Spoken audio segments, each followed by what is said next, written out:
Respublikamizning janubiy hududi hisoblangan Surxon vohasining jahon sivilizatsiyasi rivojiga qo'shgan hissasi alohida ahamiyatga ega. Voha o'zining buyuk allomalari, olimlari bilan jahonga tanilgan. Shu bois ko'hna Surxon bo'ylab sayohat qilish kishiga o'zgacha kayfiyat bag'ishlaydi. Osmono'par purvuqor tog'lari, sharqirab oqayotgan daryolari, shamolning mayin sabosi, bari sizu bizga qadrdon. Surxondaryo tarixi bir necha ming yillikka borib taqaladi. Unda o'tmishning ne sir-sinoatlari yashiringan. Shu boisdan tarix bizga har doim sirli va sehrli tuyulaveradi. Vohada turizmni rivojlantirish, madaniy meros obyektlarini asrab-avaylashga yuksak darajada e'tibor qaratilyapti. Buyuk Ipak yo'li chorrahasida joylashgan Surxon vohasi Zarovtsoy, Kampirtepa, Jarqo'ton, Sopolli-tepa, Dalvarzintepa kabi qadimiy obidalar, Sangardakning mo'jizaviy sharsharasi, Xo'ja Mayxona, Omonxona shifobaxsh buloqlari va boshqa ko'plab moddiy hamda nomoddiy boyliklari bilan hamisha sayyohlar e'tibori markazida bo'lgan. Ushbu yodgorliklar orqali inson ma'naviy ozuqa oladi, tarixdan saboq chiqaradi. Ko'hna Surxon hududida ham o'tmishdan sado beruvchi ko'plab tarixiy yodgorliklar bizgacha yetib kelgan. Ular bizni o'tmish bilan bog'lab turguvchi ko'prik vazifasini o'taydi va o'sha davr nafasini his etishimizga ko'maklashadi.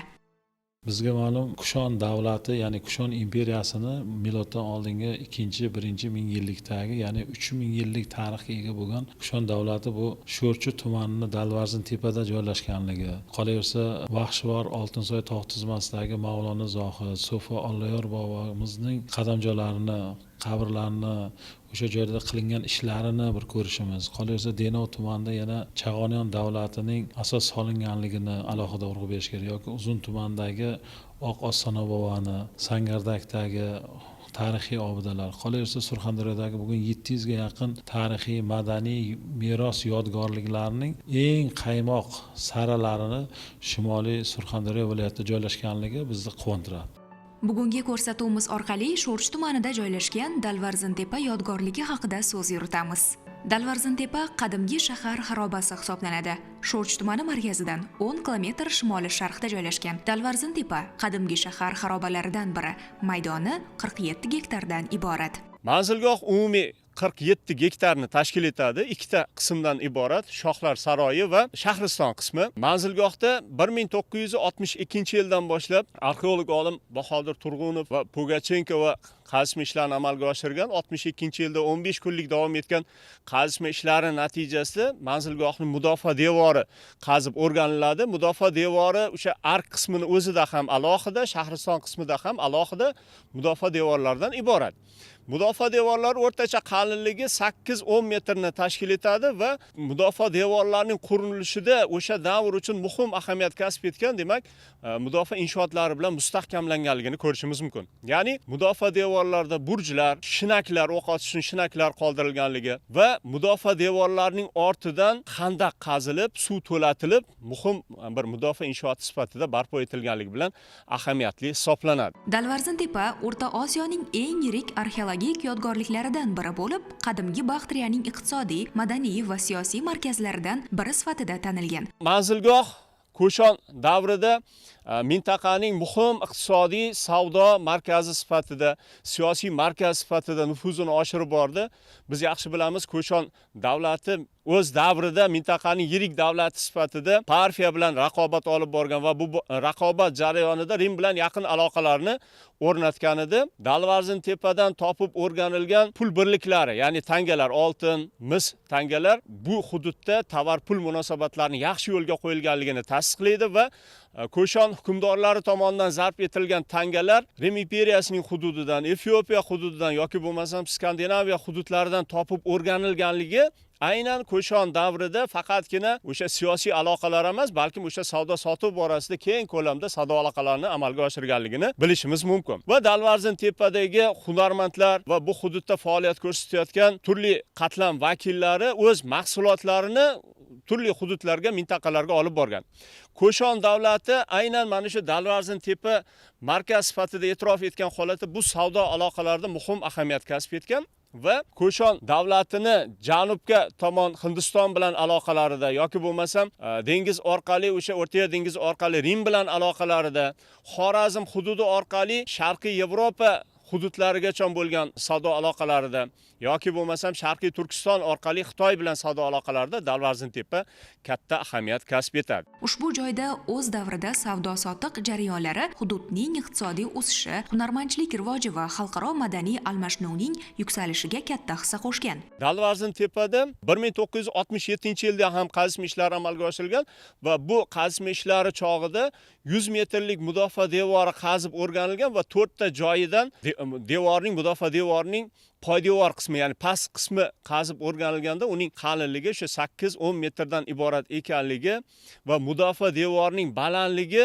ark qismida 10 metrgacha yetishi, arkning mudofaa devorining ustida qalinligi 2,5 metr bo'ladigan, eni 2,5 metr bo'lgan yo'lakning o'tganligi bu muhim ahamiyat kasb etar ekan. Xo'p, demak, Dalvarzintepa Ko'shon davrida ancha yuksaldi, mintaqaning yirik markaziga aylandi va mana shu vohada ikkita yirik markaz bor edi. Biri Ammu daryoning bo'yidagi Termiz shahri bo'lsa, ikkinchisi Surxon daryosining bo'yida, ya'ni Chag'onrud daryosining bo'yidagi Dalvarzintepa hisoblangan va atrofdagi turli manzilgohlarni umumlashtirib turuvchi yirik markaz sifatida e'tirof etilgan ekan. O'zbekiston San'atshunoslik ilmiy tadqiqot institutining san'atshunoslik ekspeditsiyasi Dalvarzintepada 1962-yili dastlabki qazishma ishlarini boshlagan bo'lsa, 1967-yildan buyon esa muntazam arxeologik qidiruv ishlari olib borilgan. Dalvarzintepa arxeologik yodgorligi Surxondaryo vohasida joylashgan eng ahamiyatli yodgorlikdan biri hisoblanadi. Bu yodgorlikning joylashish xususiyatlari, bu yerdan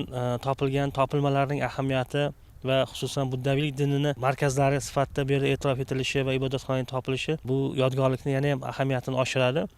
Xususan bu hududlarda arxeologik tadqiqotlar ishlari olib borish natijasida 1968-yilda arxeologik tadqiqotlar natijasida Dalvarzintepadan topilgan buyumlarni ko'rgazmasi Dushanbe shahrida va O'rta Osiyo va Ko'shon podsholigi Dalvarzintepa mavzusidagi xalqaro konferensiyada bu hudud Ko'shonlar davlatining poytaxti ekanligi haqida nazar ilgari surilgandi va bu yerdan bir qator tadqiqotlar natijasida yodgorlikka oid bo'lgan topilmalar topilgan. Tarixchilarning tadqiqotlariga ko'ra, ekspeditsiya topilmalari jumladan haykallar, kulolchilik buyumlari, shahar mudofaa inshootlarini o'rganish natijalari asosida Kushon podsholigining dastlabki poytaxti Dalvarzintepa o'rnida bo'lgan degan faraz oldinga suriladi. Xususan 47 gektarli hozirgi biz turgan arxeologik yodgorlik, Dalvarzintepaga oid bo'lgan yodgorlik to'liq suv inshooti bilan o'ralgan hisoblanadi, mudofaa inshooti bilan birgalikda. Bu suv inshooti yodgorlikning sharqiy qismida joylashgan Surxondaryo daryosidan olib kelingan bu hududlarga va eng ahamiyatli jihati hozir ham bu hududni aynan shimoliy va sharqiy qismlarida, hatto janubiy qismida ham suv arig'i saqlanib qolgan hovuzda. Xususan shimoliy sharqiy qismida hozir ham maxsus kichkina ko'l bu yerda saqlanib qolgan, chunki suv inshooti sifatida suv mudofaa sifatida foydalangan va qo'llanib kelgan, ya'ni eski o'zanda hozir ham suv mavjudligini ko'rishimiz mumkin bo'ladi. Bu yerda topilgan topilmalar xususan eng mashhuri albatta Dalvarzintepaning mashhur nimasida bu xazina hisoblanadi. 36 kilolik xazina, 115 ta nimadan iborat xil turdagi va bu yerdagi o'sha oltin yombilarni 21 tasidan 10 tasida maxsus yozuv bitkiklari bor, poligraf yozuv sifatida. Bu koshtre yozuvi deb aytiladi va Dalvarzintepaning yodgorlik sifatida ahamiyatini yuqori darajadagi qo'yadi.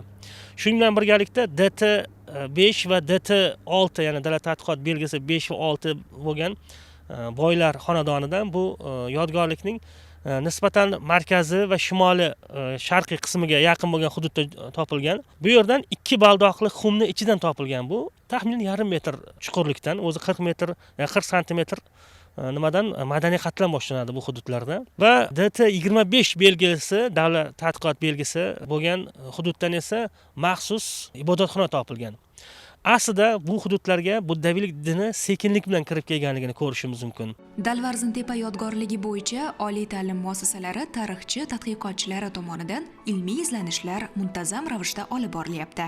Dino tadbirkorlik pedagogika institutining olimlari bir qancha ekspeditsiya ishlarini amalga oshirayotgan bir vaqtda mana shu Hindiston bilan hamkorlik qilayotgan ishlarimizni bir misol sifatida Kushon imperiyasini Dalvarzintepa yodgorligida bizga ma'lumki 1968-yilda o'sha Budze Kata yapon olimi bo'lasa Bahodir Turg'unov yoki Ritvilizerlar tomonidan topilgan topilmalari o'sha bugun muzeyda saqlanayotgani, qolaversa o'sha joyda topilgan topilmalar Diniy tadbirkorlik pedagogik instituti tashkil etilgan tarix va o'lkashunoslik muzeyida eksponat sifatida turganligi keyingi avlod yoshlar uchun, ya'ni ilm oladigan, ilmiy ish qilayotgan yoshlar uchun bir katta bir asar sifatida foydalanayotganligi biz hammamizni quvontiradi.